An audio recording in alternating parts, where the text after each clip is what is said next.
আসসালামু আলাইকুম, শুভেচ্ছা নেবেন দর্শক। আপনি জানেন আগামী 11 দিন এই দেশের জন্য কেবল গুরুত্বপূর্ণ নয়, এটা হতে পারে এক মোড় ঘোরানো অধ্যায়ের শুরু।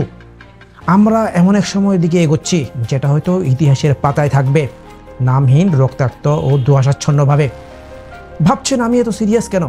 কারণ দেশের নিরাপত্তা সংস্থাগুলো এখন কথা কম বলছে, কিন্তু প্রস্তুতি নিচ্ছে অপ্রকাশ্য এক আশঙ্কার জন্য। 29 জুলাই থেকে 8 আগস্ট পর্যন্ত এই সময়টুকু নিয়ে আইন শৃঙ্খলা রক্ষাকারী বাহিনী যে সতর্কতা জারি করেছে তা কেবল এক একটা জেলা নয়, পুরো দেশের প্রশাসনকে নাড়িয়ে দিচ্ছে।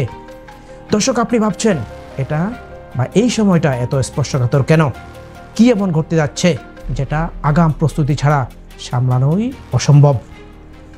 এই ভিডিওটি আপনাকে দেখতেই হবে, কারণ আপনি জানবেন কেন একটি রাজনৈতিক দল এখনও গোপনে সক্রিয় যখন তাদের প্রকাশ্যে নিষিদ্ধ ঘোষণা করা হয়েছে। আপনি বুঝবেন নিরাপত্তা বাহিনীর বিশেষ চিঠির ভেতর লুকানো ভবিষ্যতের বার্তা কি। আপনি শুনবেন এমন একটি তথ্য যা এখনও সংবাদপত্র বা টক শোতে বলা হয়নি, কিন্তু দেশের ভিতরে এক অদৃশ্য কম্পনের ইঙ্গিত দিচ্ছে। আর সবচেয়ে বড় কথা, ভিডিও একেবারে শেষে রয়েছে এমন এক তথ্য যেটা জানার পর আপনি বলবেন এটা তো আমি কল্পনাও করিনি। তাই পুরো ভিডিওটা দেখুন। মূল আলোচনায় যাওয়ার আগে এমন আরও গভীর বিশ্লেষণ ও অনানুষ্ঠানিক খবর জানতে আমাদের ফেসবুক পেজ ফলো করুন আর ইউটিউব চ্যানেল সাবস্ক্রাইব করে রাখুন। চলুন এখন উন্মোচন করি এই 11 দিনের অজানা ছায়াপথ, যার মধ্যে আমাদের বর্তমান সময় লুকিয়ে আছে। প্রথমত, আপনি জানেন কি, দীর্ঘ 15 বছর ধরে ক্ষমতায় থাকা একটি রাজনৈতিক দল ছাত্র জনতার অভ্যুত্থানে হঠাৎ করেই ক্ষমতা হারিয়েছে। এটা অবশ্যই সকলেই জানেন। তারা এখনও রাজপথে ফিরতে পারেনি। তাদের কার্যক্রম নিষিদ্ধ হলেও সেই দলটির নেতাকর্মীরা নাকি ছদ্মবেশে তৎপর। দেশের ভিতরে নয়, শুধু বাইরেও সক্রিয় এই নেটওয়ার্ক। পুলিশের বিশেষ শাখা এসবি সরাসরি জানিয়েছে তাদের আশঙ্কা 29 জুলাই থেকে 8 আগস্ট পর্যন্ত সময়কে কেন্দ্র করে বড় ধরনের সংঘবদ্ধ প্রচারণা এবং সহিংসতার চেষ্টা হতে পারে। দর্শক, আপনি কি ভাবছেন এটা কেবল রাজনৈতিক বক্তব্য মাত্র? না, এবার সেটা একেবারে নথিভুক্ত হয়ে এসেছে। দ্বিতীয়ত, চলুন দেখি চিঠিতে ঠিক কী লেখা ছিল। এই সতর্কবার্তা পাঠানো হয়েছে সারা দেশের পুলিশ ইউনিটে, ডিএমপি কমিশনার থেকে শুরু করে জেলা পুলিশ সুপার পর্যন্ত। চিঠিতে বলা হয়েছে ঐতিহাসিক জুলাই অভ্যুত্থানের বর্ষপূর্তি ঘিরে সরকার বিরোধী ও ফ্যাসিবাদ বিরোধী গোষ্ঠীগুলো মাঠে নামতে পারে। এই সময়টাকে বিশেষ গুরুত্বপূর্ণ হিসেবে ঘোষণা করা হয়েছে। তাদের মতে অনলাইন অফলাইন উস্কানিমূলক প্রচারণা চালিয়ে নৈরাজ্য সৃষ্টির সম্ভাবনা রয়েছে। এমনকি সরকারি স্থাপনায় হামলা, বিশৃঙ্খলা বা ভাঙচুর চালানোর জন্য গোপন পরিকল্পনা চলছে বলে সন্দেহ। দর্শক, আপনি কি জানেন এ ধরনের হামলা বা সংঘর্ষ শুধু রাজনীতি নয়, অর্থনীতি, শিক্ষা ব্যবস্থা, এমনকি বিদেশি বিনিয়োগেও প্রভাব ফেলতে পারে।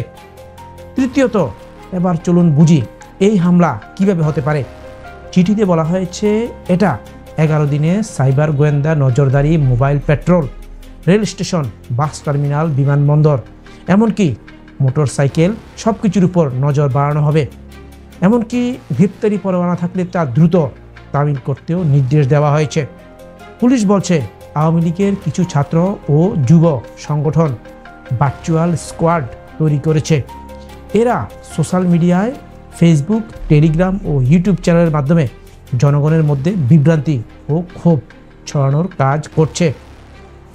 এই বিষয়ে দেশের স্বরাষ্ট্র উপদেষ্টা লেফটেন্যান্ট জেনারেল অবসরপ্রাপ্ত মোহাম্মদ জাহাঙ্গীর আলম চৌধুরী বলেন, আওয়ামী লীগের কিছু দোসর এখনও সক্রিয়ভাবে অস্থিরতা তৈরির পায়তারা করছে।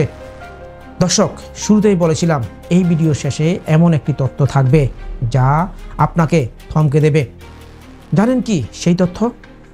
বিশেষ শাখার কাছে এমন রিপোর্ট এসেছে কিছু প্রবাসী রাজনৈতিক ব্যক্তি যারা বর্তমানে ইউরোপ, কানাডা বা মধ্যপ্রাচ্যে বসবাস করছেন, তারা দেশের পরিস্থিতি অস্থিতিশীল করার জন্য অর্থায়ন করছে।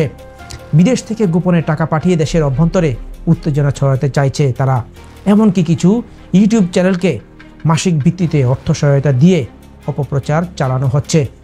এটাই কি শুধুমাত্র রাজনৈতিক চক্রান্ত, নাকি এটা এক প্রকার সাইবার গেরিলা যুদ্ধ? এখন প্রশ্ন আপনার কাছে, এই 11 দিনে যদি দেশে সত্যিই অশান্তি শুরু হয়, তাহলে এর দায় কে নেবে? কেবল রাজনীতিবিদ, নাকি আমরা যারা খবর শুনি কিন্তু কিছু করি না? আপনার মতামত নিচে কমেন্টে জানান। ভিডিওটি শেয়ার করুন যেন সবাই জানে কি আসছে সামনে। আর হ্যাঁ, সাবস্ক্রাইব করতে ভুলবেন না। আমরা আরও এমন খবর নিয়ে আবার আসছি। আজ এ পর্যন্তই। ধন্যবাদ।